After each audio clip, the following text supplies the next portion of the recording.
해야 될 것 같아요. 자, 그래서 좀 포인트만 좀 짚어. 지난번에 3번까지 했나요? 몇 번까지 했나? 지난번에? 어? 3번까지 했지? 자, 그래서 한번 좀 다시 한번 살짝 정리할게. 현실적이 들어간 말은 이게 잡았어. 여기서 두려움 어떻게 극복하는가는 이 두려움만 해당되는 게 아니에요.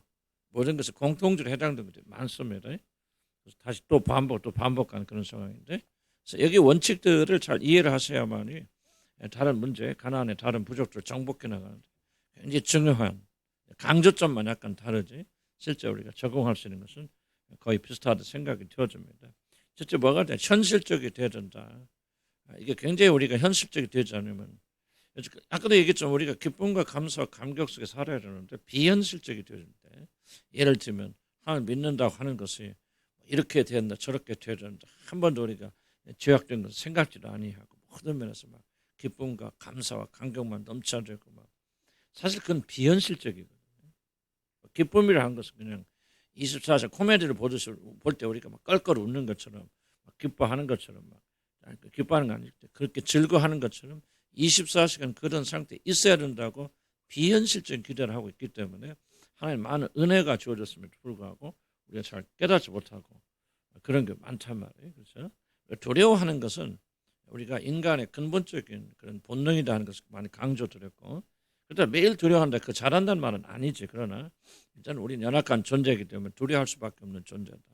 그리고 두려우면은 좋은 두려움이 있기 때문에 내가 무엇인가를 두려워한다는 자체는 그렇게 우리가 믿음이 없다는 말도 아니고 그것이 부정적인 이야기는 아니다. 다만 파괴적인 두려움에 사로잡혀서 하나님께 주시는 어떤 사명을 제대로 담당하지 못한다. 그것은 문제가 잘못되어진 것이죠. 그래서 우리가 연약하건 두려움이 됐건 불신이 됐건 뭐가 됐건 그것 때문에 자기 자신을 용납하지 못하고 큰 문제를 가진다면 그거는 좋은 출발점이 아니라는 거죠. 그래서 우리는 좀 현실적이 되라 하는 것을 그냥 아무렇게 살아도 그냥 인간이 뭐 이런 식으로 살라는 그런 말이 아니고 우리가 노력을 하는데도 부족할 때는 이런 데 너무나 율법적인 차원으로 자기를 받아들여서는 안 된다는 얘기입니다. 그래서 두려움 있을 때 두려워하지 마시고 이 두려움을 가지고 전진하면 되는 것이지 왜 나는 지금까지 두려워하는 존재가 이거 두려워할 수밖에 없나. 여러분 죽었다 깨나도 여러분 그런 존재에서 사실 벗어나지 못합니다.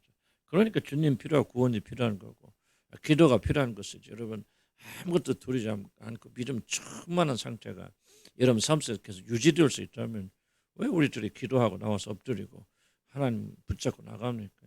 그러지 못하니까 우리가 필요한 거예요. 그래서 우리가 조금은 좋은 것은 아니지만은 두려움이 있을 때 일단 두려워하지 마시고 그 연약한 존재라는 사실을 받아들이고 거기서부터 우리가 출발이 되어지는 거예요. 그런 두려워하지 말라. 좀 그런 1번으로 좀 계속 강조드리고 두 번째 두려움을 고백하라는 거죠. 고백은 굉장히 강력한 힘을 가지고 있는데 이런 뭐 고백 이런 거다 막 고백하자 그것보다도 일단 여러분이 하나님과 관계 속에 들어가서 좀 성공적인 관계가 되어지고 그렇게 더 친밀할수록 이 고백은 강력한 힘을 가지고 우리 고백을 잘 이해하지 못해서 그런데 고백하기 쉽지 않습니다. 하나님 앞에서도 기도는 많이 하지만 고백하기는 그렇게 쉽지 않아요. 근데 진실로 고백하게 되었어요. 아주 강력한 역사가 일어난 고백. 아마 기독교인들이 주어진 가장 큰 무기 중에 하나가 고백이라 생각을 해요. 카톨릭이 뭐 나는 카톨릭 이단이다 난 그렇게 믿어요. 막 주장하고 다니고 그러지 않겠지만 카톨릭 교회들이 개신교회가 가지고 있지 못한 중요한 것들을 많이 가지고 있습니다. 사실은 개신교회를 빼앗긴 거예요. 그러니까 이제 종교개혁을 하면서 너무나 그런 걸 다 부인해 버려요. 종교개혁은 이거 개혁하자는 이야기인데 그냥 모든 걸 다 부인해 버리는 그것이 종교개혁처럼 생각하거든요. 그래서 고백하는 행위를 굉장히 좀 죄악스하게 되어지고 그런데 고백은 강력한 힘, 고백이 강제적인 힘으로 되는 거 아니잖아요. 카톨릭의 고해성사 같은 거요. 굉장히 강력한 힘을 가지고 있습니다. 그것 자체로 그대로 예수님은 그거는 우리가 구원은 이제 2차적으로 넘어간다 할지라도 그것이 종교적인 힘, 심리적인 힘이 됐든 뭐가 됐든 고백은 아주 강력한 힘이 있고 카톨릭도 보면 매주 번씩 성찬예수 가잖아요. 아주 강력한 힘이 있다고 생각해요. 잘못되어진 것이지만은 그것을 우리가 올바로 우리가 살려내야 돼요. 고백의 행위는 굉장히 강력한 힘을 가지고 있습니다. 여러분 야고보서 뭐라 합니까? 그러니까 병들 것도 뭐 합니까?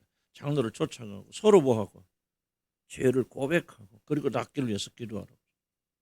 그러니까 뭐예요? 아무리 낫기를 기도해도 죄가 남아있다고 하나님 역사하지 못하기 때문에 공동체 안에서 그 죄를 고백하고, 공동체라는 것은 뭐 앞에 나와서 그만 하는 거 아니죠.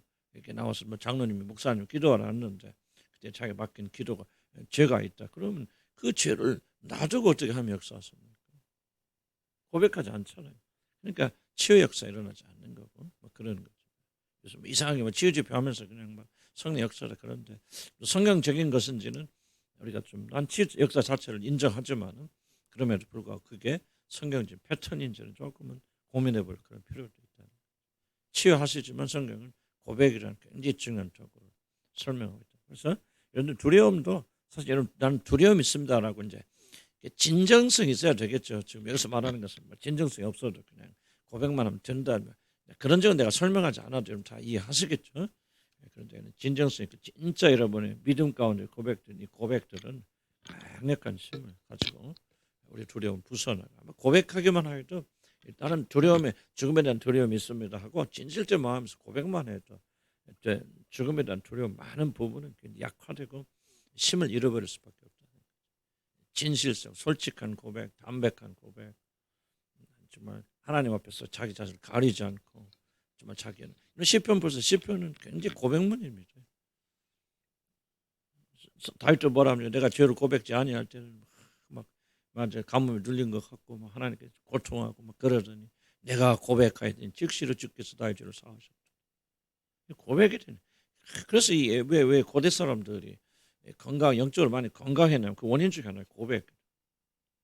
아주 고백을 상습적으로 그리고 죄가 있을 때는 주님 앞에 즉각적으로 고백하면서 고백지 않을 때는 그 영의 고통이 있었죠.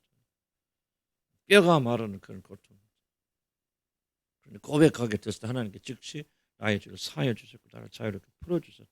그래서 고백은 아마 좀 이제 좀 문화적인 좀 어려움이 있고요. 나는 그 교회 안에서 뭐 내가 뭐 했다마자 나와서 막 공개적으로 고백하고 나는 그거는 내 편에서는 바람직하지 않다고 생각해요. 굉장히 좀 인위적이 될 수 있고 그 많은 분들이 고백을 자기 의의 도구로 삼게 되죠.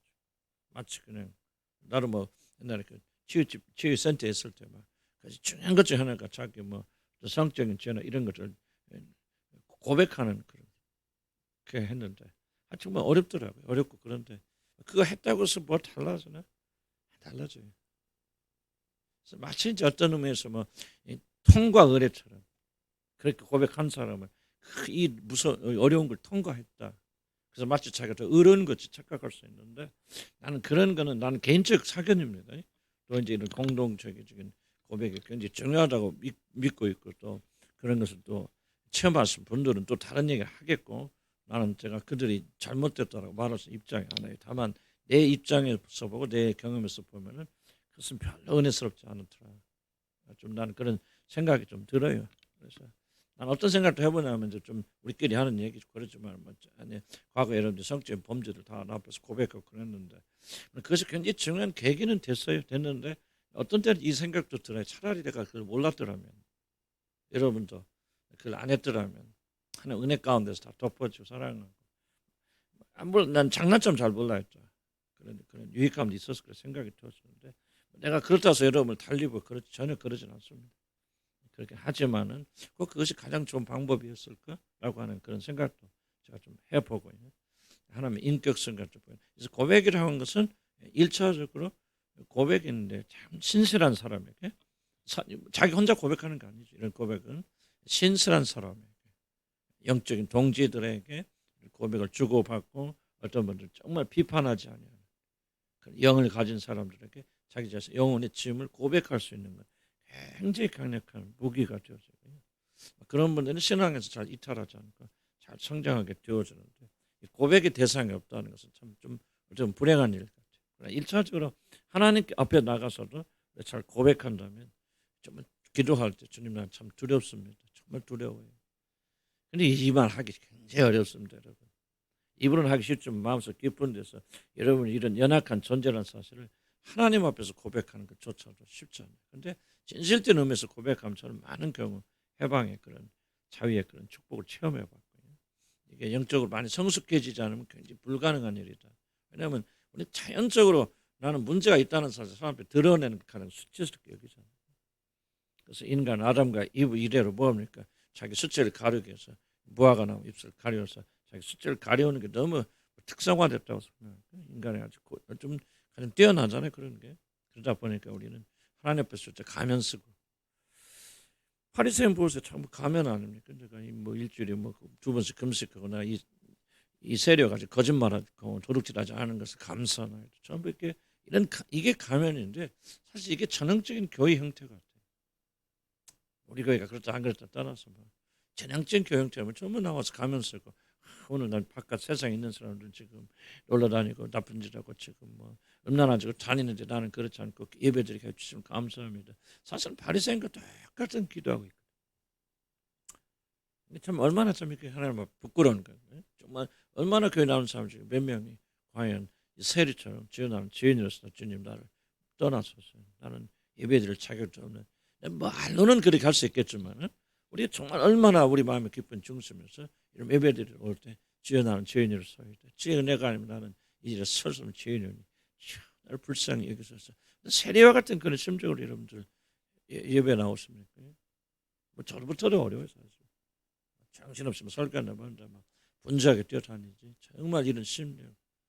그래서 뭡니까? 하나님 찾는 제사는 상한 심령이래. 세리가 그런 상한 심령 가졌죠. 나는 죄인이로서. 그러면 세리는 진짜 죄를 많이 졌고 바리새인은 죄를 많이 안 졌기 때문에 그러니까 그건 아니잖아. 하나님 보실 때 다 50보 100보 똑같은 거. 다만 누가 더 정직한 영을 가졌는가. 그래서 원리는 다 똑같아요. 이런 그 인간의 모든 문제는 사실 두려움도 사실은 뭐예요? 이중적이고 숨기고 뭔가 자기를 막 드러내고 싶으니 이런 것들이 두려움을 만들기 때문에 진실로 직면하기 시작하면 그 두려움의 진은 무너지기 시작합니다. 자유함을 누릴 수 있어요. 나는 이제 여러분들 함에 나와서 막 고백합니다. 그런 압력을 가져서는 안 되고요. 그렇게 하는 것은 반드시 어려운 것도 아니고 무엇이 자유를 할 때 짐을 벗어버렸죠. 나는 막 옛날 뭐 가지고 다니던 비밀의 짐을 사람들이 고백함으로 홀가분해졌죠. 그게 마치 의로움처럼 생각되거든요. 그게 아니지 의지. 우리들의 의로움은 주님 한 번으로 도는 것이 그런 게 아니죠. 그래서 나는 또 이제 그런 절대로 나는 지금 비판하는 건 아니고 그런 것을 특성한 기관 그 단체도 있고 저도 소속된 단체에서 그런 걸 했거든요. 이익도 될 수 있고 그러나 그것이 꼭 영적으로 꼭 반드시 우리에게 큰 이익을 준다라고 하는 것은 조금 생각해볼 문제다.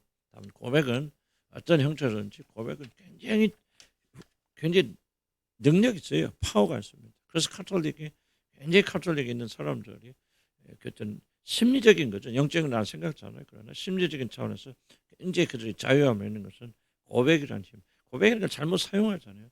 술 먹고 나쁜 짓 하고 나와서 뭐 하기만 하면 고백하면 돼. 그럼 신부가 용서하노라. 그럼 끝나버리거든. 그 사람의 내면의 상태가 무엇인가 별로 중요하죠. 그러나 그래 와서 고백하니까 이제 죄책감 사라지는 거죠. 그래서 카톨릭 다는 사람은 죄책감이 현저히 적습니다. 우리 개신교보다. 왜? 죄 지는 거 별로 그렇게 중요하지 않아요. 그게 뭐 좋은 일이라고 말하는 건 아니고 가서 고백하고. 근데 그것이 자체가 가지는 위력이 있고 힘이 있다는 사실을 우리가 또 간과하면 안 된다는 거죠. 오늘 개신교가 뭐예요? 그런 그 부작용을 보기 때문에 고백을 중요하게 여기지 않아요. 올바른 방식으로 고백하면 되는데 그리고 거기 하나님 놀라운 역사가 있는데 올바른 방식으로 안 하는 것은 잘못된 것들 너무 많기 때문에 그렇다. 그래서 우리 좀 배울 건 좀 서로가 배워줄 필요가 있고 고백은 성경에 나와 있으니까 그리고 고백은 좀 우리가 극적으로 살려서 기도할 때도 멋있게 잘을 하지 마. 바리새인이 기도하지 마시고 주님 나 연약한 주님 고백합니다. 쉽지 않다고 하는 것을 발견하면 여러분 제대로 기도하는 거예요. 뭐 쉽다 아무것도 아니네 그러면 난 여러분 전혀 기도하지 않는 거라 생각. 기도는 갈수록 어려워져야 돼. 기도한다는 자체가 정말 두렵고 부담가고 올바로 기도하는 거 정말 힘들어져요 갈수록. 물론 그것이 극복되면서 또 즐거움이고 기쁨이 있고 그래서 기도는 가장 또 즐거운 시간이죠. 하나님께 나간다고. 난 기도 시간까지 즐거운 시간 없어요. 그러나 또 기도 시간이 마땅히 내가 부담 갖고 있나? 왜 이렇게 부담이 없지? 내가 기도를 너무 쉽게 생각한다. 기도는 뭐예요? 성령께서 말할 수 없는 탄식으로 이게 뭐가 지금 하나님이 탄식 왔다 갔다 하는 중대한 시간인데 즐겁게만 하면 될까? 좀 그런 고민도 지금 해보고 그래요. 정답은 없지만은 그래서 고백의 믿음을 가지고 솔직하게 하나님 앞에서만 나도 우리가 위장하지 않고 우리 연약함을 고백하는 것. 하나님 언제 영광 받으십니까? 사실은 제일 큰 영광이 겁니다. 나는 피조물을 당신 창조주. 그래서 우리가 하나님께 손 벌리는 거 아닌가요? 그 앞에 가서 내게 두려움이 있습니다. 아버지 나에게 이 두려움을 제거해 주세요. 너무 기도 유창하게 하지 마세요. 바랍니다. 언어의 하나님이 여러분 감동받아 하나님의 우리 언어는 마음의 탄식이라. 성령의 기도 언어가 뭐죠? 마음의 탄식이에요. 언어가 아니에요. 성령의 기도는. 그러면 영의 기도는 뭐냐? 탄식. 뭐 표현이 그렇고 탄식만 하는 게 아니죠. 정말 언어로 표현되지 않는 그런 것. 이게 마음이 그대로 우러져 나오는 것. 뭔가 이해가지 무슨 말인지. 그래서 우리가 고백만 해도 우리는 두려움에서 이길 수 있다. 두렵다는 사실 인식한 사람을 그 두려움에서 이미 해방되기 시작하는 사람. 놀라운 겁니다. 가장 두려운 사람은 두려움조차 인식하지 못하는 사람. 난 두렵다 정말. 기도하는 것 두렵다. 그런 생각 들면 그 사람 기도가 뭔지 이제 배워가기 시작해요. 설교하는 게 정말 두렵다. 설교하는 거 정말 세계에서 최고 어렵다. 그러면 그때부터 그 사람은 설교가 뭔가 배워나가 시작하는 거예요. 나는 옛날에 설교하는 재미로 살았어요. 얼마나 재밌고 즐거운지. 근데 그게 얼마나 그게 설교가 뭔지 모르니까 내가 과거에 그렇게 살아왔다. 설교가 무엇인지 안다면 설교지 들어온 게 없어요. 설교 재미없어요. 나 솔직히. 힘들어요. 무지무지 힘들어요. 가르치는 건 조금 낫긴 한데. 그런데 그렇게 나감 소리가 주님을 좀 알아간다 생각해요. 3번 넘어가서 살라고 발버둥치지 마라. 왜 두려움의 핵심이 뭐죠? 두려움 중에 하나가 살려고 발버둥치니까. 죽기를 무서워 두려움으로 일생 종된 자. 이게 막 두려움을 가장 극적으로 우리 주님 표현하신 그런 놀라운 표현이 이런 거죠. 왜 두려워? 죽기를 무서워하는 거 두려워. 그 죽기를 저는 그 무서움을 사단이 사로잡아서 포로로 삼는 것이다. 거꾸로 이 두려움을 쓰게 나는 3번 굉장히 중요하다고 생각합니다. 저는 또 이렇게 모든 두려움을 여기서 또 많이 해결받았겠죠.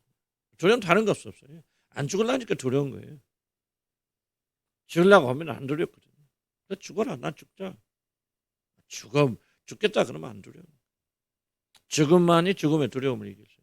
모든 두려움의 끝은 어떤 두려움이 되었든지 간에 결국 끝은 뭐 죽음에 대한 두려움이거든요. 이게 죽음에 대한 두려움을 이기려면 죽음을 받아들이고 환영해야 돼요. 죽음은 우리 삶의 부분. 나는 고난도 많이 고난해 본 이해가 뭐냐면 고난을 내 삶의 친구, 내 삶의 자연스러운 한 부분으로 받아들이기 시작할 때부터 고난에 대한 이해가 굉장히 저는 바뀌었습니다. 그래서 그때부터 뭐가 생기냐? 어려움이 오게 될 때 그 어려움을 견디고 이길 수 있는 힘이 그때부터 생겨요. 왜 나는 어렵지? 왜 이런 일이 일어나지? 지금도 그런 질문이 없는 건 아니에요. 그런데 과거에 비해서 현장이 줄었다는 얘기죠. 그런 생각을 하게 되면 그것이 바로 우리를 이제 사로잡고 우리를 두렵게 만들어가는 거예요. 인생은 두려운 거예요. 인생은 고난의 연속이에요. 죽을 때까지. 우리 예수님도 십자가에서 죽었잖아요. 사도 바울도 어디서 죽었어? 베드로 어디서 죽었어요? 다 고난받다가 십자가에서 죽은 거 아닙니까? 십자가 우리 죽음, 우리 끝이에요. 그렇게 생각하면요.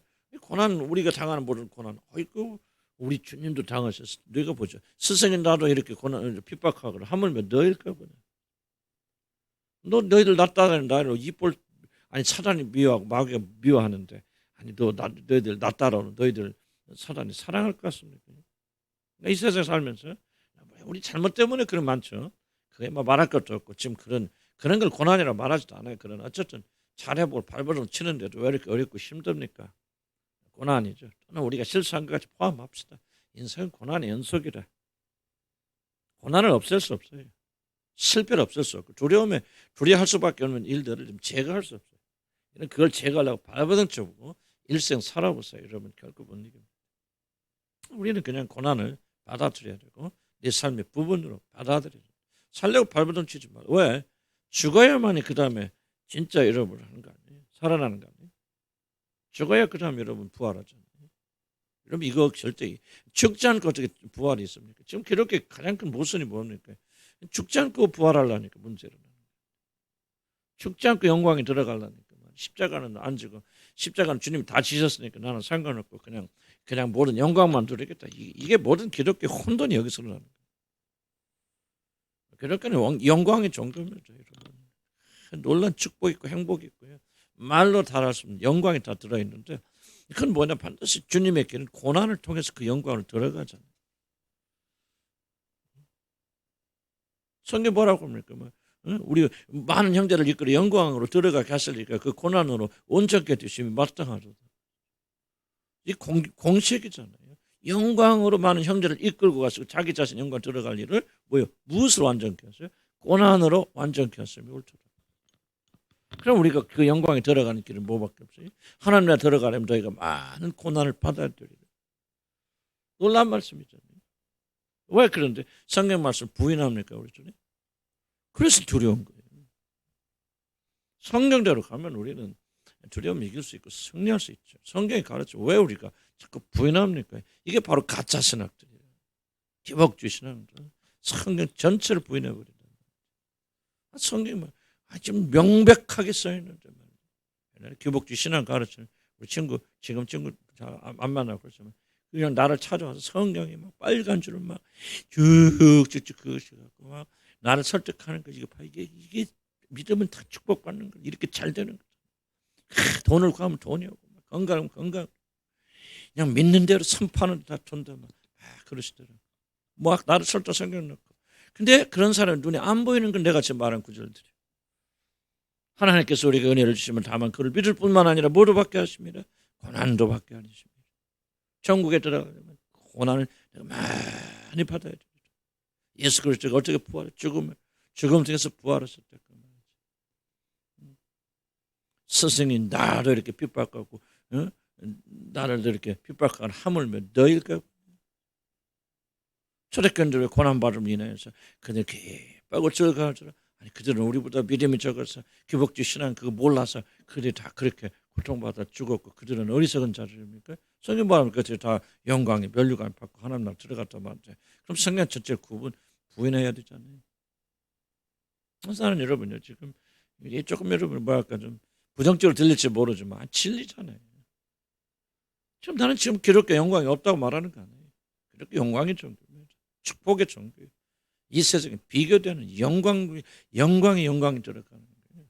고난 자체가 나는 결코 축복이다 말하잖아요. 고난이 왜 축복이면 고난 저주지. 하늘나라 그러면 고난으로 가득 찰 거 아니에요. 하늘나라 가면서 병도 없고 죽음도 없고 슬픔도 없고 눈물도 없고 고난은 없습니다. 고난은 저주의 축복이 아니에요. 그런데 하나님께서 우리를 영원한 축복을 인도하신 유일한 길이 있다면 고난을 통해서 죽음을 통해서 부활을 주신다. 죽음 없이 부활하니까 문제. 안 죽은 살아있는 사람 어떻게 영원히 삽니까? 죽어야 그 사람이 영원히 사는 사람 바뀌는 거죠. 육체의 죽음만 말하는 게 아니라 심리적 죽음이죠. 여러분 십자가 안에 처형돼서 여러분 형편없는 사람 돼보세요. 왜 그렇게 힘듭니까? 왜 그렇게 안 하려고 그럽니까? 왜 그렇게 무시한다고 살려고 그럽니까? 지금도 바라보러 앉습니다. 살아있다는 거 보여주기 위해서. 무시당하면 그런 사람이 아니다. 여러분 솔직히 여기서 지금 해방된 사람이 있을 거예요. 나는 없다고 생각해요. 왜들 그렇게 삽니까?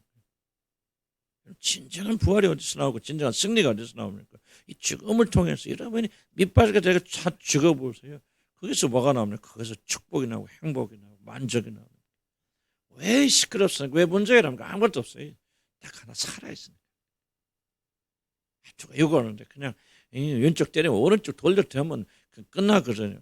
그리고 오히려 사랑 생기고 해결이 되는데 이게 안 돼. 왼쪽 한 대 때리면 두 대 때리려고 그러고 그냥 그거 못 해가지고 씩씩거리고 앉아있으니 그래서 모든 문제 일어나는 거예요.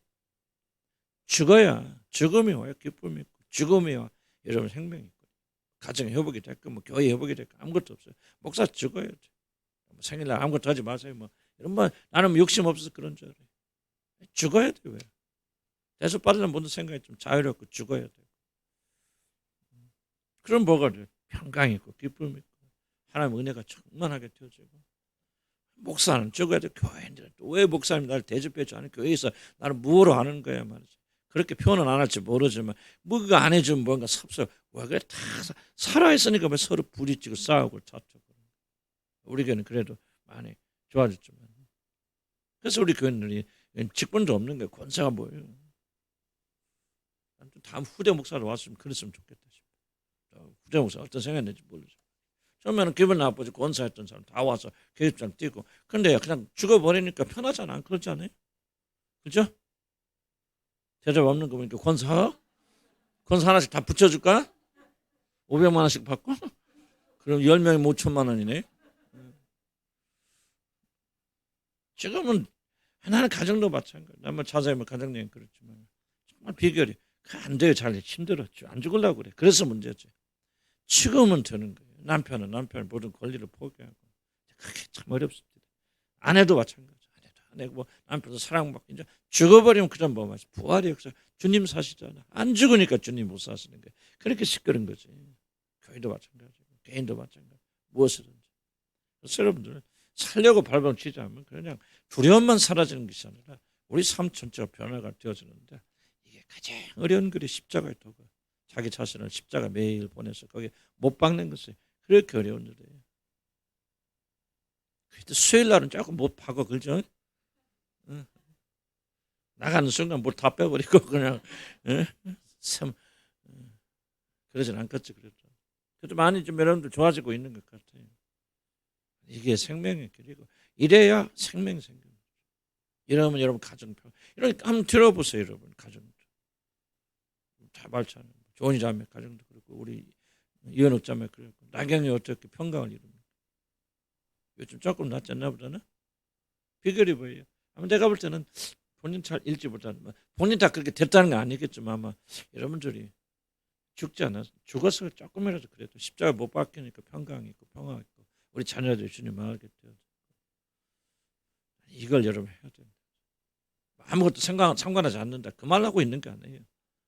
그렇지만 뭐가 죽어야 됩니까? 자녀를 위해서 여러분 자녀들 잘못할 때 우리가 잔소리 할 수 있죠. 그런데 이런 뭐가 살아있으면 자녀를 통해서 성공을 통해서 뭘 하겠다는 욕망이 있으면요. 이런 나가는 에너지가 달라요. 실망과 좌절과 분노 이런 것도 있거든요. 그러니까 그것을 듣는 여러분 자녀들이나 다른 분들은 엄마의 마음을 읽는다 그 말이죠. 뭘 날 사랑하긴 쥐뿔이나 날 사랑하나 다 자기 저조라고 하는 것이지 말은 안 해도 내가 다 그렇게 들린단 말이에요. 근데 여러분 거기서 죽게 되어지면 정말 엄마 아빠가 나를 생각하는구나. 나의 장래를 근심하고 고민하는구나. 그런 것들이 사랑이 이제 교차되면서 해나간다. 좀 확장된 얘기 같지만은 두려워하는 내용 가보세요. 들어가 보시면 뭐 여러분 다 설명할 필요 없잖아요. 들어가면 다 전부 우상숭배 걸려 있고요. 여러분이 세상에 대해서 죽지 않고 여전히 살아있는 것에 걸려 있고 죽으면 되잖아요. 우리 주님도 십자가에서 벌거벗고 죽었는데 우리는 뭐 잘났다고 그렇게 살려 발버둥 나도 지금 그러고 있다. 우리가 매일 회개하면서 그래서 참 믿음의 삶을 들어가요. 우리가 뭐 구원이 뭔지 몰라서 여기 모여서 이러고 합니까? 구원에 확신이 없었어요. 아니죠. 구원에 확신이 있고 자녀들이 어떻게 살아야 되냐? 왜 두려워하냐? 왜 두려운 일이 있느냐? 단순히 뭐 두렵다 하는 문제가 아니에요. 그 두려움이 우리 영혼에 무엇을 보여주고 있느냐를 우리가 면밀하게 잘 살펴서 회개해야 된다. 살려고 발버둥 치지 마시고 직장 가서 죽으시기 바랍니다. 어떻게 하면 내가 막 왜 나를 뭐 못 알아주냐? 그 꿈에도 생각하지 마세요. 어떻게 하면 내가 썩어져 하나 미랄이 되어져서 이들의 유익을 위해서 나는 죽고 이들이 좀 잘 되어지고 어렵다고 생각하지 마세요. 그렇게 해야 되고 그렇게 할 수 있어요. 우리 안에 지금 그런 하나님의 영이 우리 안에 주었기 때문에 여러분 무의식을 가볍게 여기지 마세요. 여러분이 그렇게 느끼지 못한다 할지라도 나는 그런 게 없다라고 그렇게 가볍게 말씀하지 마세요. 주님께서 내 영혼을 이렇게 예비 살펴주죠. 여러분 영적으로 건강한 사람 특징이 뭐냐면 자기를 잘 살펴요. 다만 살피지만 절망으로 끝나지 않고 소망으로 이어지고 심리적 통찰이 아니에요. 영적 내 자신을 바라보면서 주님을 회개하며 나갈 수 있는. 때로는 이제 근심과 걱정하지만 그러나 이 근심과 걱정이 결국 주님께로 나가면서 우리 영혼이 회복되는 그런 놀라운 축복이 있겠죠. 이걸 해야 돼요. 살려고 발버둥 치지 마세요. 죽은 놈이 살려고 발버둥 치기까지 웃은 거 없잖아요. 이미 그리스도 예수 안에서 우리 죽었잖아요. 그렇죠? 그러니까 우리는 자연스럽게 사는 거예요. 죽은 사람이 죽어오는 거예요. 뭐 그게 어려워? 어렵지 나부터도. 그런데 원리를 잘 이해하셔야 돼요. 죽으려고 해서 죽을 사람 아무도 없어요. 죽었다는 사실을 받아들이고 그 믿음으로 사는 것 외에는 여러분 자신의 자아가 얼마나 끈질긴데 어떻게 여러분 자신을 죽입니까? 그런 생각 하시는 분들은 자아가 뭔지 모르는 분들, 자아를 죽이기 위해서 발버둥 치는 사람들은요, 자아가 무엇인지를 전혀 이해하지 못하는 사람들, 못 죽입니다.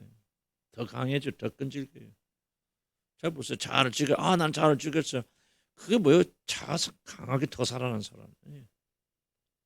자아가 그래도 조금 죽은 사람은요, 죽지 않은 자아를 보면서 고통하는 자들이죠. 나는 그래도 옛날에 비해서 많이 자아가 죽었죠. 그 사람은 자아가 더 강해진 사람들. 여러분 누구길래 여러분 자아를 죽입니까? 여러분의 힘으로 우리 자아를 처리할 수 있으면 왜 하나님 아들께서 오셔서 십자가를 지십니까? 말도 안 되는 소리죠. 여러분 그래서 고백하고 포기하고 내 안에는 내 자아를 처리할 아무런 힘이 없다는 사실. 내 자아는 너무나도 간교해서 내가 자아를 십자가 못 박게 하는 그런 순간자도 이 자아는 아주 강력하게 내 안에 역사에서 기묘하게 나를 속인다는 사실을 인정을 한다면은 여러분 나갈 수밖에 없는 것은 예수 그리스도의 십자가밖에 없잖아요.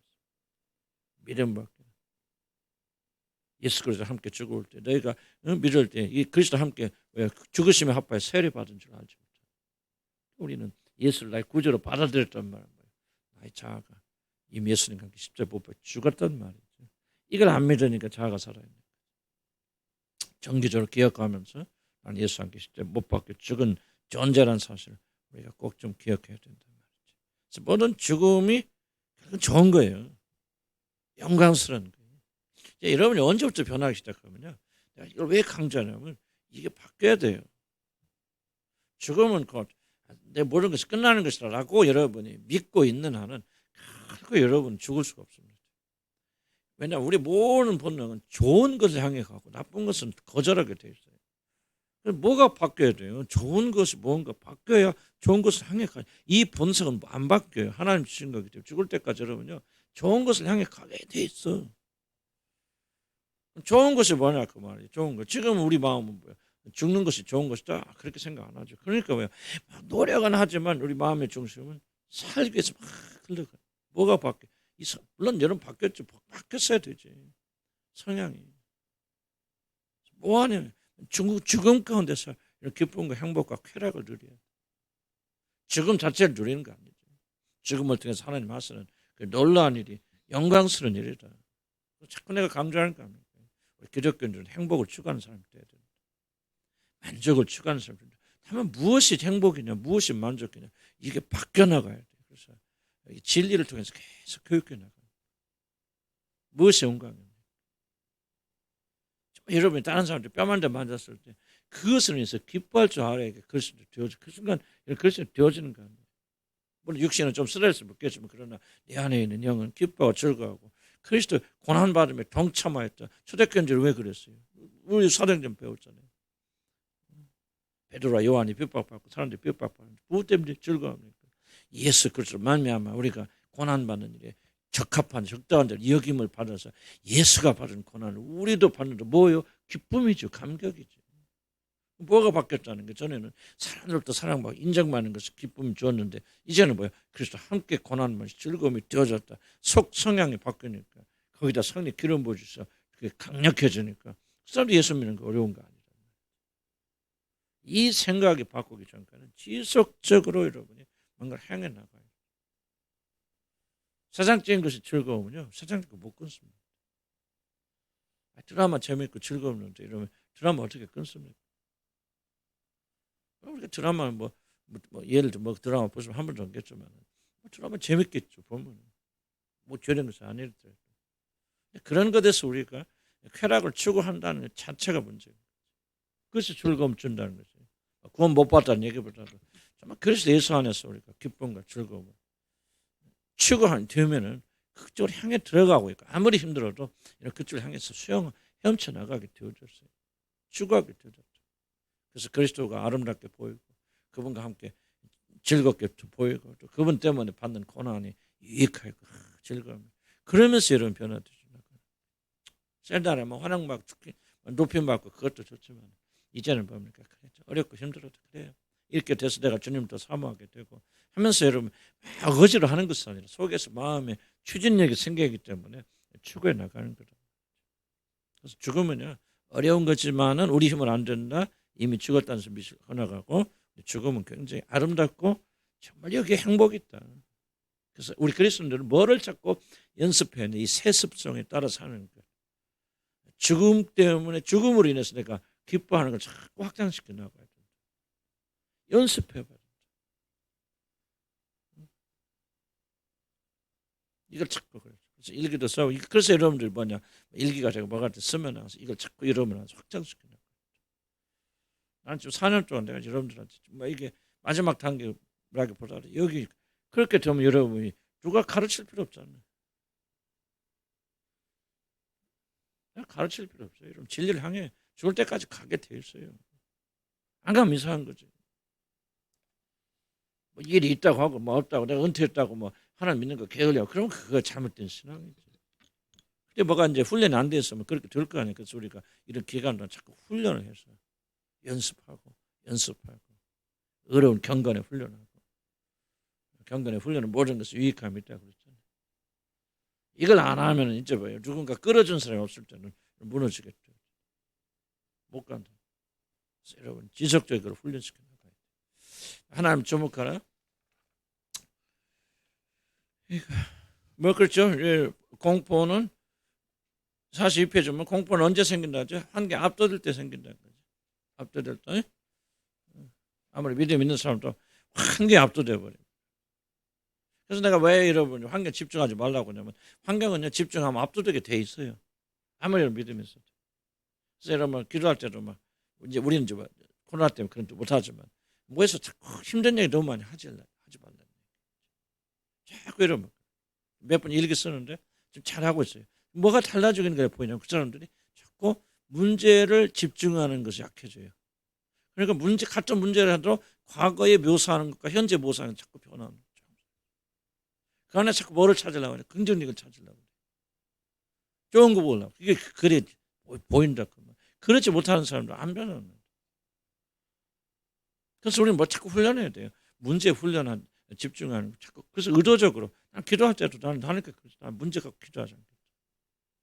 기도할 때는 해야 돼요. 나는 그 자체를 내가 보이는 게 아니에요. 그러면 불구하고 그 많은 시간 내가 1시간 기도할 시간이 있다면 그 시간에 모르면 대부분 시간 하나님 바라보고 이 놀랍고 영광스러운 하나님 바라보고 그분께서 난리에서 어떤 일을 행하셨는가 말이지. 오늘 아침에 살짝 10분 들으니까 그 말을 하죠. 과거에 하나님께 어떤 일을 행하셨는가 말이지. 그렇게 기억하고 그래도 모자라잖아요. 그런데 그거 다 제쳐놓고 주여 내가 지금 문제가 있나이다 아프나이다 뭐 우리 이 새끼 말 안 듣나이다 뭐나 계속해서 하다 보면요 이런 기도 많이 한 것 같지만요 하나님 그 기도 들어주실 수도 있겠죠. 그런데 뭔가 좀 잘못된 거예요. 시간 짧아요. 문제에 집중하는 건 잘못되진 거예요. 하나님께 집중해요. 왜? 두려움 어디서 오냐? 문제에 집중해서 집중해서 문제 해결책 보이나? 더 커지죠. 그렇죠? 우리 내가 그런 얘기를 했죠. 우리 군대 가면 이제 보초 쓰잖아요. 보초 쓰면 깜깜한데 혼자밖에 없어요. 그러면 막 저쪽 내 철책선 있잖아요. 그래서 이 간첩들이 넘어오니까 그걸 지킨단 말이에요. 근데 딱 보니까 시커먼 게 보나. 보면 계속 그만 바라보면요. 그것이 막 움직이는 것 같아요. 그리고 막 그것이 꼭 그 공산당 같이 보이고 막 총같이 보이고 막 왔다 갔다 보면 막 이렇게 해서 나중에 막 신고하고 그러는데 가보면 보여요. 그냥 나뭇대기 펄렁펄렁한 데. 싸울 때 그 배워요. 보초들한테. 절대 한 곳에 집중하지 마. 이게 그 보초선 원칙 중에 하나가. 이렇게 봤다가 주위를 살펴 같이 봐라. 그런 거 우리 가르쳐요. 똑같아요. 문제도요. 다 집중하잖아요. 온갖 상상력이 다 달라붙는. 그래서 그냥 막대기가 갑자기 사람으로 변하고 총으로 변하고 그냥 칼로 변하고 집중하면 그래요, 여러분. 난 그때 중요한 걸 배웠어요. 문제 집중하지 마세요. 문제는 인식할 필요는 있지만요. 문제 집중하면 자꾸 상상력만 커지게 되고 문제는 눈덩이처럼 벌어지게 돼 있어요. 그거 하지 말고. 자, 베드로가 왜 물에 빠졌다고 그랬어요? 둘이 왔다고 그랬어요? 자, 보세요. 예수 막 물이 있어. 처음엔 물이 두렵지만 주님이 그래서 날 명하여 걸어오게 하소서. 그러니까 주님 뭐라 합니까? 베드로가 걸어오라. 그러면 딱 걸어가서 한 발짝 갔을 때 그때 베드로가 뭐였겠어요? 나는 죽자 살때 베드로가 주님만 쳐다봤을 거예요. 그런데 뭐 바람이 불잖아요. 폭풍 불어오니까 그것을 보니까 무서워 두려워에 빠지더라.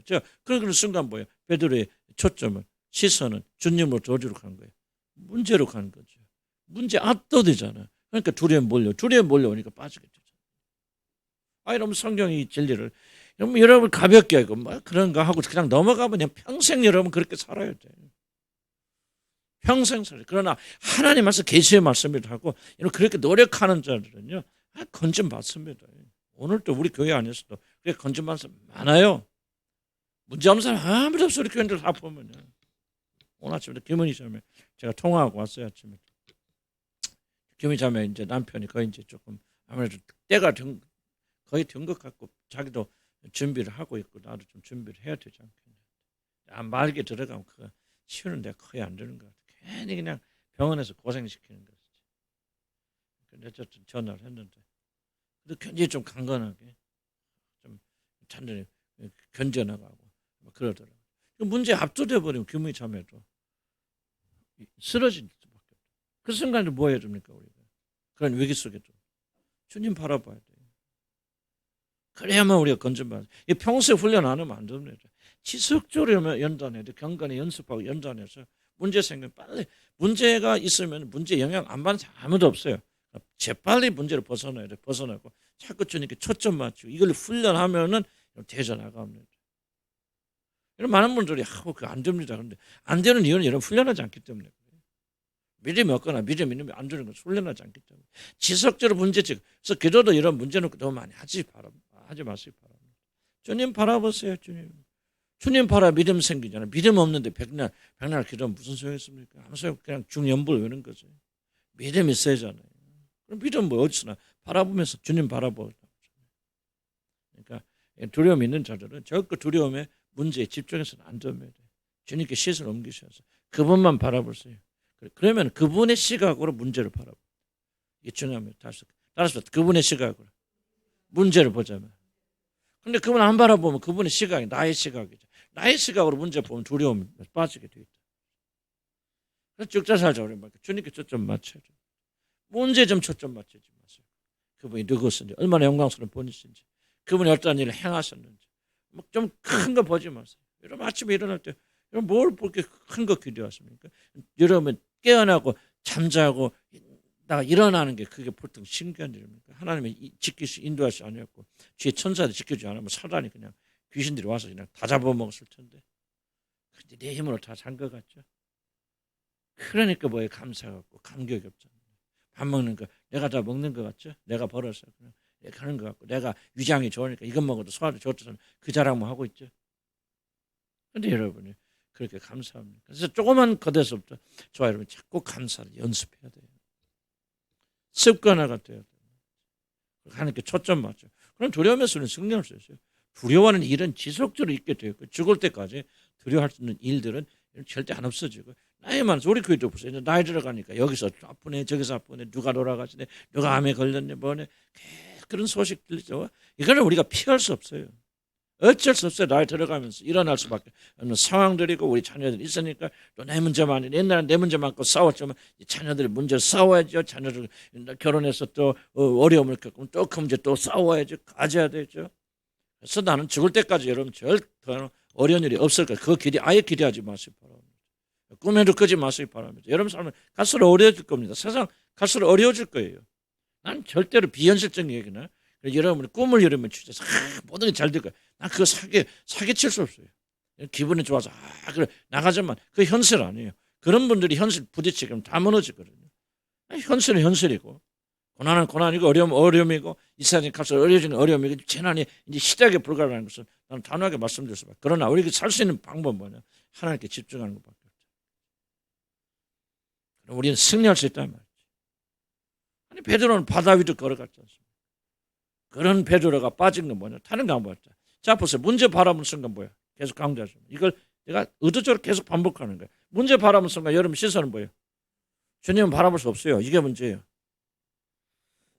지금 여러분 주야 이런 소리는 부르고 있지만 막 문제 때문에 막 난리피는 하는 여러분 문제 쳐다보고 있죠. 주님 쳐다보고 있는 거 아니에요. 그 순간에 여러분 영혼은 시선을 돌려서 문제를 예배하고 문제를 숭배하고 있어요. 내려놓으세요. 포기하세요. 어떤 문제가 일어나도 어렵지만 성령 도와주실 거예요. 하나님 집중하고 하나님 찬양하고 하나님 감사드리고 그런 환경 속에 하나님 어떠한 일을 행하시는가 성경 읽으면서 자꾸 믿음을 가지고 해다 모르겠어요. 다 모든 문제 주님께 맡기고 그렇잖아. 모든 짐을 다 내게 맡기고 내가 너희를 돌보습니다. 그런데 왜 안 맡깁니까? 왜 내 문제같이 뭐 여러분 고민하고 갈등하십니까? 제 말씀대로 주님 돌아오잖아요. 안 주면서 왜 걱정하십니까? 뭐 잘못된 그 소리들이 이 말씀대로 살아가야 돼. 일단 봅시다. 모든 것을 주님께 맡기고 약속을 외더라.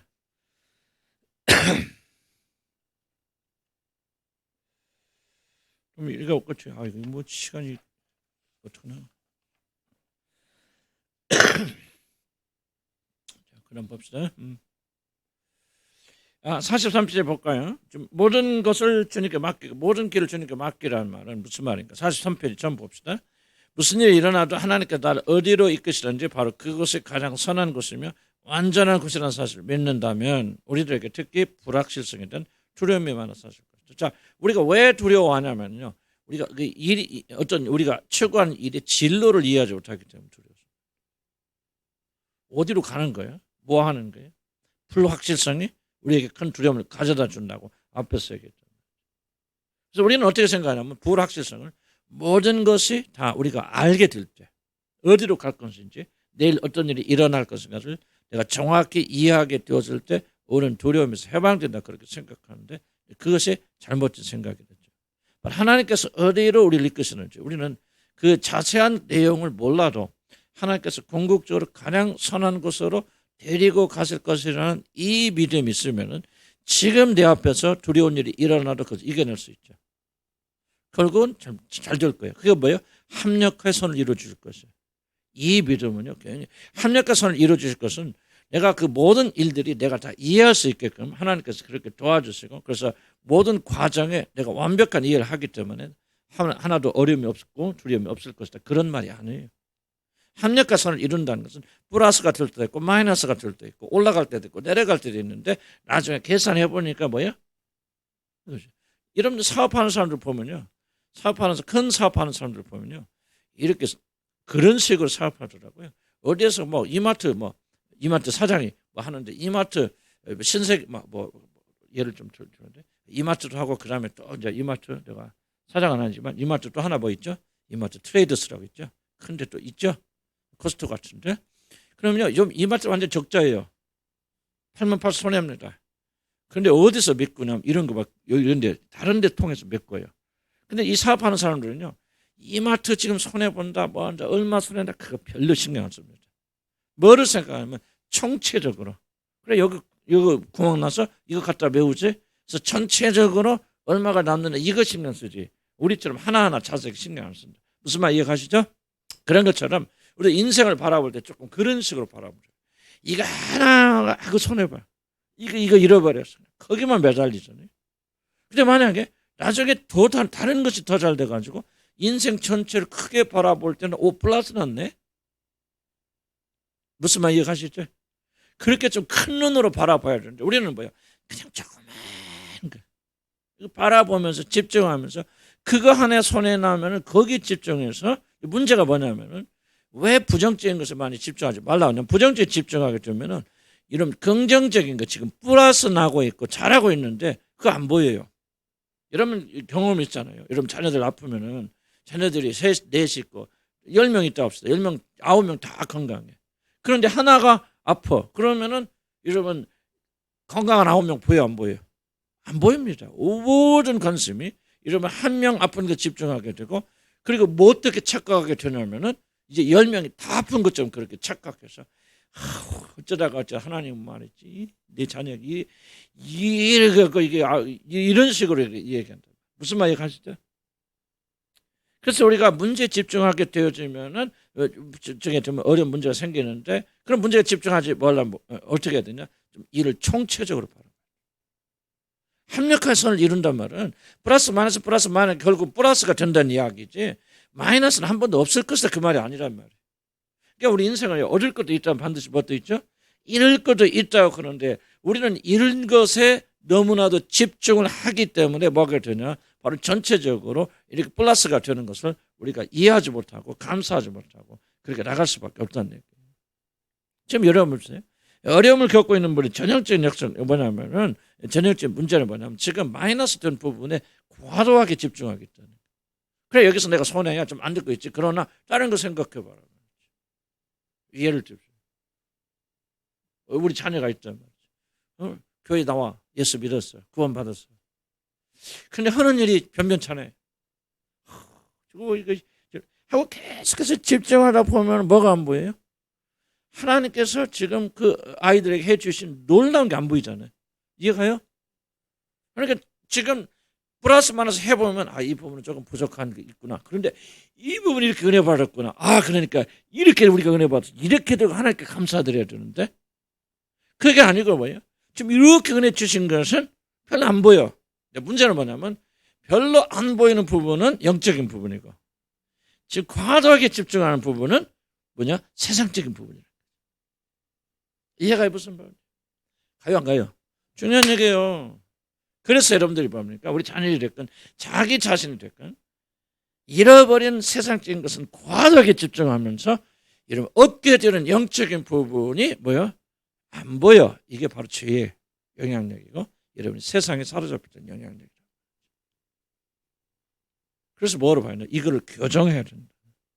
그래서 하나님께서 우리를 인도하실 때 하나도 안 손해내게 그리고 다 설명하면서 앞으로 다음 달에는 이런 일이 일어날게. 그러나 내가 이런 일을 일어나게 하는 것은 너에게 이런 유익을 주겠어. 이렇게 저런 거 다 설명할까 안 할까? 하나씩 하나님께서. 다음 우리가 뭐를 믿게? 그래 너 다음 때 손해날 수도 있어. 잃어버릴 수도 있고 네가 소중하게 여기는 것이 빼앗길 수도 있어. 그러나 그것은 손해가 날지 모르지만 너는 다른 영역에서 이걸 크게 얻는 게 있어. 그리고 이것은 영적인 거야. 그것을 믿음으로 받아들이면서 견뎌내야 되는데 아직도 뭐가요? 세상이 더 좋고 세상이 더 중요하게 여기던 사람들은 그런 영적인 유익에 대해서 별로 여러분이 깨닫지 못하게 된다. 그래서 이 부분을 좀 그렇게 생각해서 주님께서 합력과 선을 이루어주실 것이다. 그러니까 합력 하나님은 나는 많은 두려움 없애는 큰 원칙 방법 중 하나 이 부분에 해당되는 것이 뭐냐면은 바로 모든 것이 합력과 선을 이루어주실 뿐만 아니라 하나님께서 우리를 이끌고 가시는 그 마지막 종착역은 반드시 놀라운 것이 되어질 것이다. 나를 향한 그리고 우리 자녀들 향한 하나님의 완전한 계획이 있기 때문에 지금은 올라갔다 내려갔다 내가 원하는 대로 코스로 가지 않아요. 가지 않아서 실패하는 것 같지만은 하나님께서 반드시 거기에 이렇게 해주실 것이다 하고 끝까지 참고 견디는 게 믿음이라. 나는 여러분들에게도 그런 믿음이 많이 필요하다고 생각이 들어요. 그러면 이제 뭐가 없어지게 되냐면 지금 하고 있는 일이 됐건 무엇이 됐든지 간에 지금 여러분들이 만족할 수 없는 그런 일에 대해서 이런 만족할 수 있고 감사할 수 있는 마음이 있죠. 지금 여러분 영적 능력이 무엇입니까? 지금 내가 하고 있는 일이 이해가 안 돼. 이해가 안 되고 만족할 수 없고 힘이 들지만은 우리 하나님께서는 이 과정을 통해서 결국 하나님 원하시는 가장 좋은 것을 이끌고 가실 것이라는 확신을 가지고 믿음을 가지고 오늘도 참고 견디고 인내하는 것이 이것이 믿음입니다. 만약 이런 믿음이 없다면 우리는 계속적으로 지속적으로 지금 하고 있으면서 뭐합니까? 불확실성이 돼. 이거 지금 내가 올바른 거야. 하고 있는 것이 맞는 거야. 틀리는 거야. 왜 이러지 뭐지 하고 확실하게 외적으로 내가 성공하고 있다는 어떤 것이 보여지지 않는다면 나의 그 자아를 만족시키지 않는다면 지속적으로 이러면 의문 상태에 남아있는 이 사람은 뭐냐? 하나님께서 결국 나를 가장 좋은 것으로 선한 것으로 이끌고 가실 것이라는 믿음이 결여됐기 때문에. 무슨 말 이해가죠? 이해가야 안 가요? 가요? 이게 중요한 얘기예요. 왜냐하면 하나님께서 우리를 계속해서 좋은 곳으로만 데리고 가시는 것이 아니라 우리가 이해할 수 없는 곳으로 데려가시는데 그때 어떻게 견디냐? 우리가 이해할 수 없는 곳이라 할지라도 하나님께서 반드시 좋은 곳으로 데리고 가실 것이야. 나를 향한 선한 목적이 있고 하나님께서 그 목적을 반드시 이루어 주실 것이야 라는 이 믿음이 없다 하면 여러분은 결코 하나님을 신뢰하면서 가는 난 여러분에게 정말 죄송하지만 이런 기계처럼 왔다 갔다 하는 이 모습이 정말 제일 안타까워요. 여러분들 몇 분들 생각해야 돼. 생각해. 그리고 여러분의 삶 속에 정말 감사와 찬양, 이해할 수 없는 일로 인해서 감사하고 즐거워하고, 그리고 힘들지만은 하나님께서 반드시 그런 길로 이끌어 갔을 것이다. 이런 믿음을 가지고 견디는 자들이 불안해서 여기 나와서 철회하고 금식하는 사람 믿음보다는 훨씬 좋다 생각해요. 많은 분들 거꾸로 이해하지 않습니까? 하나님들 실력 없어서 불안하기 때문에 열심히 기도하는 사람 가르쳐 믿음 좋다고 생각하는데, 기도 열심히 하는 거고 믿음 좋은 건 상관이 없는 상황이에요. 아니, 여러분 기도 많이 하길 바라고 열심히 하는 사람 되길 바랍니다. 그러나 여러분이 기도를 열심히 하고 이 자리에 와 앉아 있다는 것이 결코 여러분 믿음이 좋다는 얘기예요. 만약에 여러분이 기도하는 것이 정말 불안하기 때문에, 여러분 그렇게 두려움 때문에 기도하고 있다면 나는 뭔가 기도가 잘못 이용되고 악용되고 있다고 생각합니다. 그러나 기도를 하고 안 하고를 떠나서 어떤 사람들은 주님께서 나를 이 길로 이끌고 가서, 지금 나는 견디기 어려운 상황이지만 그러나 하나님께서 반드시 가장 합력과 선을 이루어 줄 수 있는 그 길로 이끌고 갔을 것이라고 하는 믿음을 가지고 뭐 하는 거예요? 참고 견디고 인내하고 바라보고 믿어주는 거예요. 나는 그 참된 믿음이라고 생각해요. 요즘 언영이를 보면서 조금 그런 생각을 좀 많이 하는데, 우리 언영이는 언영이 엄마에게 앉았대. 언영이 보면서 조금 무슨 생각을 해보냐면은, 좀 처음에는 사실 기대 안 했어요. 오히려 성령의 동생이 성령의 동생이지. 성령은 그래도 뭔가 구원받은 증거도 있고 뭐, 그래서 정말 일단 성령을 많이 기대했어요. 그 언영이는 왔다 갔다 하는데 좀 하나를 기대하죠. 그런데 완전히 이제 거꾸로 우리 언영이가 왜 왔다 갔다 하나, 뭐나, 뭐 때문에 저렇게 하지? 그런데 하면서 요즘 우리 언영이가 얼마나 은혜 받는지, 얼마나 깊이 깨닫는지. 그러다 또 내려갈 때도 있고 올라갈 때도 있겠죠. 그래서 내가 절대 하는 거 아니에요. 그거 보면서 내가 뭐냐면 내 자신이 정말 믿음이 무엇인가 다시 한번 깨달아. 믿음 다른 거 없어요. 하나님의 선하심을 믿고 하나님께서 반드시 이 사람은 어떻게 뜻이 있다면 그렇게 만들어 갔을 것이라는 그런 믿음을 가지고 참고 견디고 인내하는 거예요. 만약 그것을 믿지 못하기 때문에 불안해서 열심히 내려와서 철회하고 금식한다면, 그러다가 은혜도 받기도 하고 변하기도 하겠죠. 그러나 그런 상태가 계속 지속된다면 그걸 하나님께서 과연 그 행위를 보시고 기뻐하실까요? 나는 여러분들이 얼마나 열심히 많은 시간에 종교적 열심을 하느냐가 아직도 여러분의 기준이라면, 난 여러분 아직도 하나님 누구신지를 전혀 모른다면 거짓말이고 잘 모르는 분들이다 생각해요. 그렇다고 막 기도도 하지 마, 절대 그 말 아니니까요. 좀 2단계에서 여러분 그런 오해는 안 하시겠죠. 여러분 믿음이 무엇입니까? 그리스도 예수 안에서 얼마나 흔들리지 않느냐 이거죠. 그래서 정말 여러분의 기대와 반대되는 쪽으로 나가더라도, 하나님께서 그러나 지금 마이너스야, 내려가고 있어. 그러나 하나님께서는 언젠가는 반드시 플러스로 되돌려 주실 것이고 그 목적지로 데리고 갔을 거야 하는 사실을 믿으면서 참고 견디고 인내하십니다. 여러분 직장생활, 직장 내가 여기 있어야 될 거야 말 거야. 나도 그랬어요 정말. 하나님 이거 도대체 제가 어쩌다가 내가 이렇게 여기 와가지고, 나 그때는 그만 개고생입니까 내가. 아무런 의미를 내가 발견하지 못했어. 내가 왜 여기 있어야 됩니까? 이 사람들은요 해도 생각없고 피가 터져 죽어도 이 사람 눈도 깜짝 안 할 사람들이고요. 그렇죠. 그래서 4, 5년 동안 나 투쟁하고, 그래도 내가 하나님 부르셨으니까 견딘 거예요. 견딘 거예요. 하나님께서 그때 나를 가르쳐. 그때 내가 안 견뎠으면 이 인내가 안 만들어집니다. 그걸 통해서 우리 하나님께서 나를 가르쳐 주신 거 믿으면 그게 아니죠. 지금 막 몇천 명이 되고 막 큰 교회가 부흥도 그것도 중요하지만 난 무시하잖아요. 그러나 중요한 것은 아무런 변화가 없다고 보여질 때도 네가 나를 신뢰하고 끝까지 견딜 수 있겠냐. 사람들이 압력 구하잖아요. 정말 네가 나를 믿기 때문에, 바라기 때문에 언젠가는 하나님께서 변화시킬 수 믿고 인내하겠느냐. 물론 나는 믿음이 없으니까 이렇게 보내주시는 거예요. 우리 조기태 성도 같은 사람들 보면서 내 생각 바꿔주시는 거죠. 은혜 같은 사람 보면서 하나님께 바꿔주시는 거죠. 그렇구나. 하나님의 뜻이 있으면 돼. 모두 다 되는 거 아니에요. 한 뜻이 있으면 되는 거야. 뭐 하는 거야?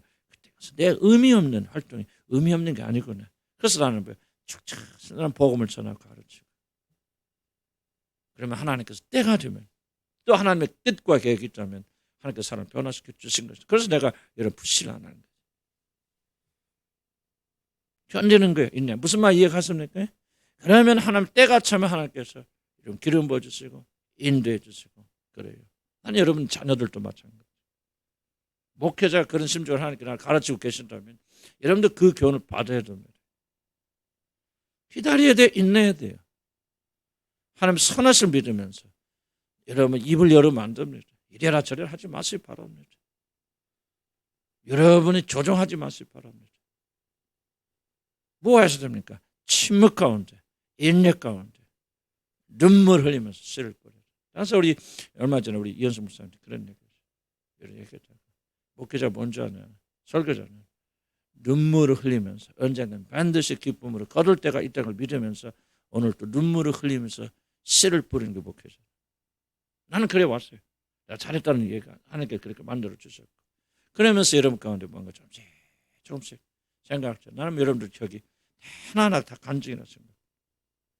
진도차는 좀 있을 수 있겠지만 여러분들 가운데서 믿음의 사람들 나온다면 그러니까 결국에 하나님이 그래 플러스 마이너스 어릴 때는 맨 마이너스밖에 없다고 생각됐는데 어느 날 거울이니까 뭐예요? 플러스더라. 누가 하셨어요? 하나님 하셨어요. 그러니까 두려움이 올 때 우리 어떻게 해요? 이걸 바라보면서 두려움 주니까 고백하면서 이겨나가야 된다. 그 두려움을 막아내기 위해서 제발 좀 너무 설치지 말란 말이지. 죄송한 표현이에요. 너무 설치지 마. 여러분이 해야만이 되는가? 나는 그게 아니에요. 여러분 그런 생각부터 여러분 바꿔야 됩니다. 여러분이 뭔가를 외쳐야만 됩니까? 물론 목회자니까 나는 복음을 줄자서 죽자살자 외치지. 그러나 내가 무엇을 해서 여러분 변합니까? 아니에요. 여러분 변하는데 나는 보태준 거 눈구만치도 없어요. 하나님 다 하셨어요. 내가 중간에 너무 끼어들어서 하나님 일을 못 하신 것이죠. 그럼 내가 살면 그래서 복음을 전파하고 믿어주고 여러분 믿는 거 아니에요. 나 여러분 안 믿어요. 죄송하지. 나 여러분 하나도 안 믿어요. 내가 믿는 건 그분밖에 없어요. 그분께서 여러분을 변화시켜 주실 것이죠. 그분이 여러분 안에 있기 때문에 내가 여러분을 믿는 거죠. 아멘? 그러죠. 이런 내가 누군 줄 알아서 믿습니까? 그분이 내 안에 있기 때문에 믿는 거죠. 그래서 이런 믿음을 가지고 지금 우리가 이거 나와서 얼마나 놀라운 거 배웁니까? 까놓고 얘기해보세요. 10년 전에 하는 얘기는 지금 하는 얘기는 그 글자만 내가 바꿔서 하는 거지. 나 솔직히 말해서 그죠? 그런데 뭐예요? 이런 지금 인내가 만들어지잖아요. 하루아침에 되는 거 아니에요. 참고 견디고 인내하면서 나가는 사람이 되어줄 때 때가 되면 하나님께 역사하십니다. 그래서 모든 두려움도 결국 마지막 종착역은 하나님께서 그렇게 만들어 갔을 것이다. 그런 믿음을 가지시고 인내하고 기대하고 기다리고 그리고 그분 얼마나 놀랐으면 그분의 선하심과 아름다움을 바라보면서 그분을 기다리고 있는 그 믿음 아니까 그런 생각이 들어요. 우리가 이것을 잘못 해석하면 물론 오해는 하지 마시기 바랍니다. 우리가 아무것도 하지 말라 그 말 아니에요. 해야 될 거 해야 되고 말해야 될 거 말해야 돼요. 그래서 참 이게 쉽지 않은 얘기예요. 여러분 얼마큼 소화하실지는 잘 이해가 안 돼요. 그러나 무엇든 때 말해야 됩니까? 여러분 안에 계신 이가 말씀하실 때 말해야 돼요. 어떤 때 일어나야 됩니까? 여러분 안에 계신 이가 일어날 때 일어나야 돼요. 이것을 여러분 굉장히 여러분 예민한 이것을 바로 성숙하면 여러분 굉장히 중요한 단서가 되어집니다. 우리는 자기가 막 하고 주님이 하셨다고 막 그런 말 한 번 하지 마세요. 그 위험한 말이에요. 조금 보류하세요. 그러지 않을 수도 있잖아요. 나는 다 우리 주님이 내 안에서 하셨다고 하는 일들이 많은 일들이 내 성질나서 한 거예요. 내가 분노 때문에 하는 거예요. 요즘 그게 다 보여요. 요즘도 또 그럴 때도 있어요. 그래서 나는 내가 하나님 다 하셨다 나 그런 말 할 수도 없고 해서는 안 되고 그러나 하나님 하실 때가 있어요. 그럴 때는 뭐가 있어요? 열매 맺히게 돼요. 그래서 좀 어려운 얘기지만 내가 아무것도 하지 말라 뭘 해라 그 말 하고 있는 것이 아니에요. 그것이 아니고 우리가 정말 믿음이란 뭐냐 어떻게 두려움을 돌파할 수 있느냐 정말 지금은 두려운 일들이 당장 사라지지 않고 눈앞에 있지만은 언제 하나님께 정하신 그 시기가 되면은 하나님께 선한 것으로 다 이끌 때는 믿음을 가지고 기다리고 인내하고 그리고 그때 주님께서 이거 하나 저거 하나 말씀할 수 있고 때로는 말하라 말씀할 수도 있겠죠. 그때 우리가 겸손하게 그 말씀대로 순종하게 되어주면 하나님께서 반드시 역사를 베풀어 주신다. 그래서 나는 다른 거 타협 안 하잖아요. 절대로 복음에 대해서 여러분이 압력을 보내고 편지를 보내기도 하고 또 전화를 하기도 하고 그러면서 여러분 믿거나 말아 우리 공동체 그런 분들 계세요. 지금도 왜 그런 거 계속 전합니까? 하고 지금도 항의 전화 사람도 있어요. 그러나 안 구랍니다. 그런 말을 그래요. 언젠가는 저 사람도 난 소망 포기하자. 그렇지만은 그렇다고 해서 내가 여러분이 죄송한 표현, 여러분 나 협박한다고 내가 굴할 사람 같습니까? 그럴 것 같아요? 목사님 한 70대 좀 변할까? 나는 변하면 그렇게 변하면 죽어야 돼. 나는 그렇게 안 해요. 나는 그렇게 못 살아요. 나는 복음하고 타협하면요. 나는 근데 생명 끝나는 거예요. 나는 여러분이 꺾이든지 나는 그렇게 꺾였었고 난 그렇게 할 수 없어. 나 그러나 그런 사람 미워하지 않아요. 긍휼히 여기는 마음이 있고 저 사람도 때가 되면 난 배웠잖아요. 저 사람도 때가 되면 언젠가 변할 수 있을 것이다. 그래서 나는 그 사람 미워하지. 그런 사람 안 미워요. 우리 어린 학생들도 힘들지만 주님 언젠가 때가 있으면 변할 거예요. 여전히 사랑해요. 좀 하나님 그런 마음을 주셔서 미운 마음 눈끝만치도 안 주셨어요. 긍휼히 여기는 마음이 있어. 그러나 한편으로는 내가 타야 말도 안 되는 소리. 아멘. 기도합시다. 하나님 어렵고 힘든 상황이지만 그러나 우리들이 결코 굴하지 않아요. 복음을 전하게 하시고 이 두려움 정말 우리 본질이 변화되어서 이 모든 두려움을 이겨내가는 저희들 저대로 도와주시고 축복해 주시옵소서. 오해도 함께 하시고 정말 믿음으로 돌파해서 그러면 오해도 배우는 이 모든 내용들 정말 승리해서 낭만과 절망과 두려움과 이 가난의 일곱 부족을 어떻게든지 우리가 싸워서 뿌리를 뽑아야 되겠습니다. 주님 이것이 우리 투장이 되게 하시고 이 모든 것 우리 주님이 이미 이루신 놀라운 일을 우리가 기철하여서 우리가 승리하는 길을 되도록 도와주옵소서. 예수 이름으로 기도합니다. 35분입니다. 여러분 1시 반